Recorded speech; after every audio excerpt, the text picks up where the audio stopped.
Hello, welcome to the Wickersley Partnership video report. My name is Dawson. And I'm Gracie. In this school report for the WPT, we are going to report on the history of Thrybergh.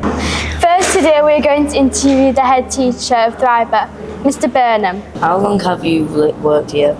So I've worked here for almost exactly 5 years. So I started in April 2020, and when I started the school was closed because we'd already gone into lockdown. So on my very first day, I walked into this building with a set of keys and nobody else was in the building at all. So it was very, very strange, but yeah, it was 5 years ago. What was your biggest achievement while working here?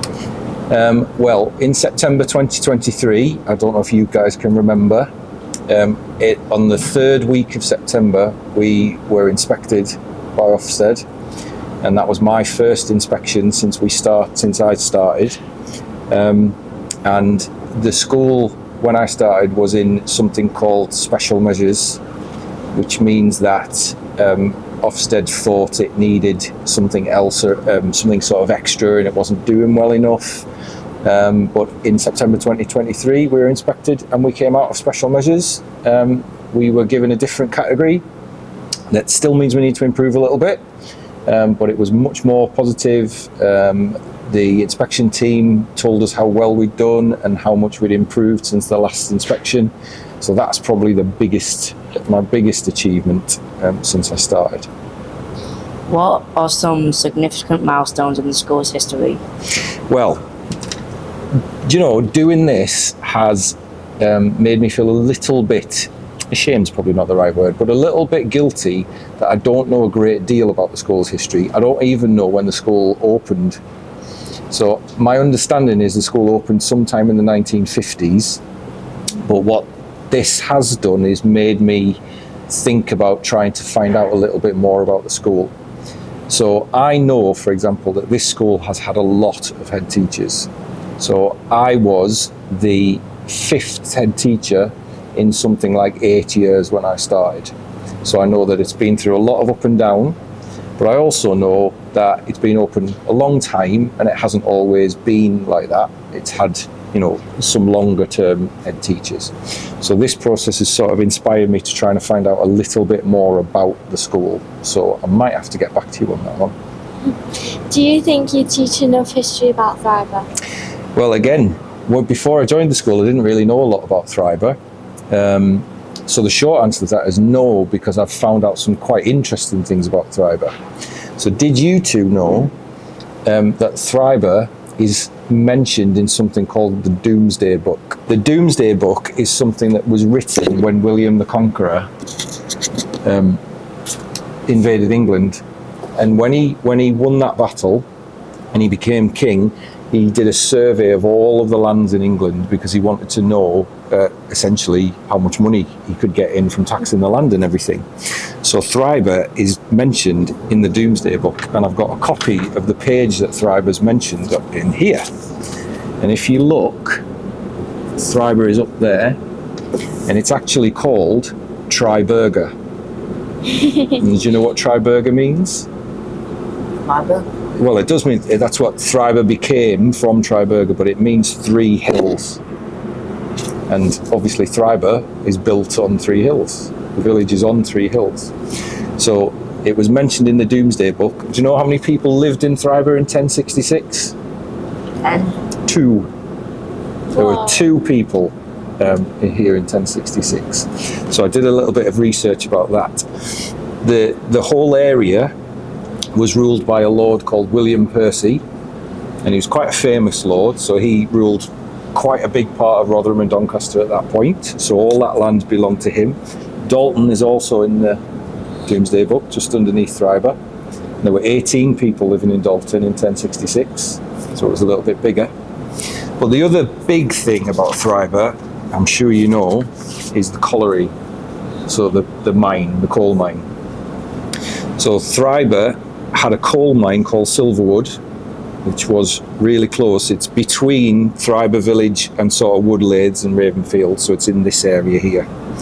Now, the colliery closed in 1994, So there was no more coal pulled out of it since 1994, but it opened in 1900, so it was open for about 100 years.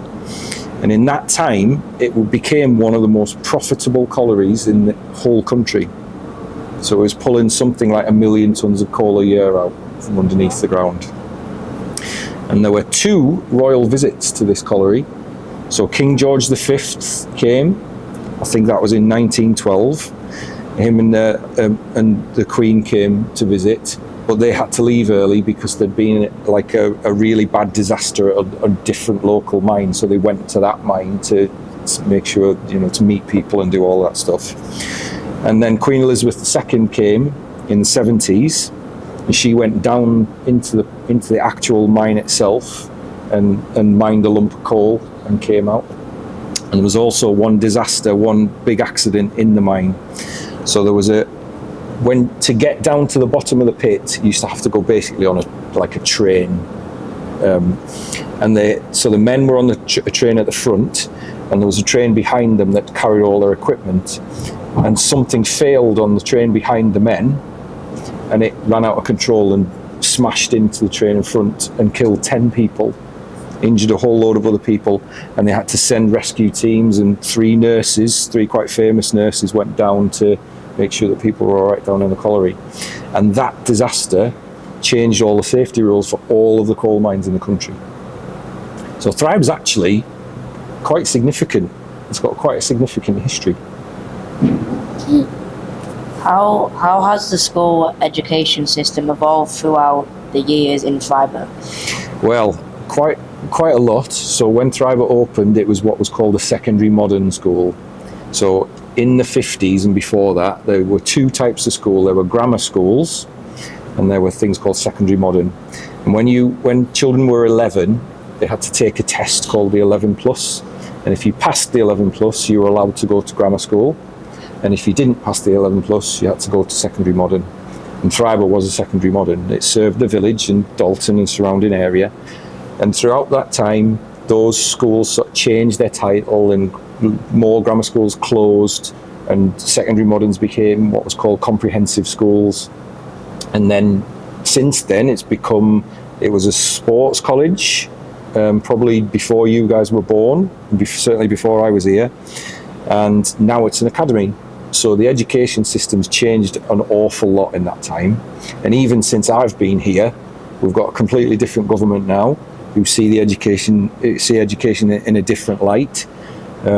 So you never know, things might change soon, but it's changed an awful lot in all those years. Do you have anything else to say about the history of Thrybergh? Well, other than I need to find out a bit more about the school, because I think it's a bit of a shame that none of us really know much about the history of the school itself. The village is a really, really ancient village, and I wish, and actually, your question, Dawson, about teaching the history about Thrybergh, I think that's something that we should be doing, because it is really important.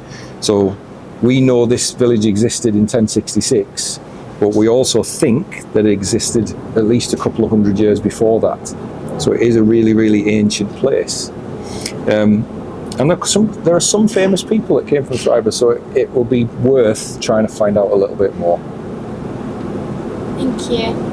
We will now uncover some interesting facts about Thrybergh Academy and the village of Thrybergh itself. Fun fact, did you know that the population of the village of Thrybergh was decreasing? In 2001, the population was 4,327. However, in 2011, the population decreased to 4,058. But the population then increased in the census in 2021. The current population in Thrybergh is approximately 4,628 people.